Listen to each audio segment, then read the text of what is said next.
आत्मा, मन और सुरति के बारे में, ये तीनों चीज़ों के बारे में आप हमें थोड़ा बताएं कि आत्मा क्या है, सुरति क्या है और मन क्या है। बहुत ही सुंदर सवाल है और बहुत से लोगों का यही सवाल होता है। लगभग 90% लोग यही सवाल पूछते हैं व्हाट्सएप पे भी और मैसेजों के द्वारा, ईमेल के द्वारा। वो इसमें बहुत कंफ्यूज रहते हैं कि मन और सुरत एक हैं या दो। और जैसे अधूरे गुरुओं ने समझा दिया है कि आत्मा भटकती है, आत्मा प्रेत बन जाती है, तो ऐसे ही लोग आत्मा को भी समझ नहीं पाते। वो आत्मा को भी सोचते हैं कि आत्मा भटक रही है। आत्मा कभी नहीं भटकने वाली दो चीजें हैं, एक मन और एक सुरत। ये क्यों भटक रहे हैं, कैसे भटक रहे हैं, इस पे आपने पूरा विचार करना है। जैसे आप अपनी बाइक पे बैठ गए, मोटरसाइकिल पे बैठ गए, गली गली भटक रहे हैं शहर में। अब कौन कौन भटक रहा है? दो चीजें भटक रही हैं। एक तो आप भटक रहे हो गलियों में, और एक आपकी मोटरसाइकिल भटक रही है। आप दोनों ही भटकने वाले हो, लेकिन अब भटका कौन रहा है, आपने ये विचार करना है। और भटक कौन रहा है? तो कबीर साहब कहते हैं, मन के मते ना चालिए, मन है पक्का दूत। अब मन ही भटकाने वाला है।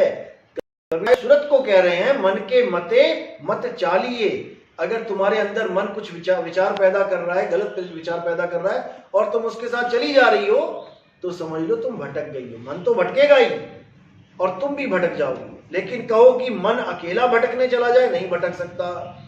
बिना सुरत के मन नहीं भटक सकता, क्योंकि मन बिना सुरत के कहीं जा सकता जब तक सुरत उसको ताकत ना दे, और सुरत बिना मन के कहीं नहीं जा सकती, क्योंकि मन ही भटकाएगा। यानी कि बाइक के बिना आप और आपके बिना बाइक नहीं चल रही है, दोनों एक साथ चल रहे हैं।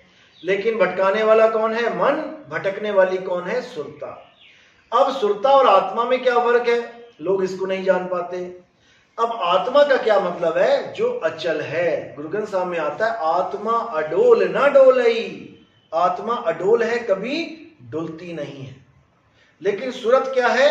वो मन का साथ करके विचरण करती है, भटकती है। इसीलिए साहिब ने बोला, सुरत फंसी संसार में, तासे पड़ गई दूर। साहिब ने ये नहीं बोला कि आत्मा फंसी संसार में, तासे पड़ गई दूर। आत्मा का तो ज्ञान प्राप्त करना है, सुरत को कैसे? आत्म ज्ञान बिना नर भटके। नर कौन है? अगर आप नर को शरीर मानोगे तो शरीर के आत्म ज्ञान को प्राप्त करेगा, किसी का शरीर आत्म ज्ञान को प्राप्त नहीं कर सकता। नर बोला गया है उस सुरता को जो नर का चोला धारण करके भटक रही है। इसको बोला, आत्म ज्ञान बिना नर भटके, कभी काबा कभी जल में मीन प्यासी, मोह देखत आगे हासी। तो जो भटक रही है वो सुरता है, जो भटका रहा है वो मन है, और जो अडोल है, जो कभी नहीं भटकती, वो तुम्हारा शुद्ध चैतन्य स्वरूप आत्मदेव है। उसी को आत्मा बोला है। साहिब।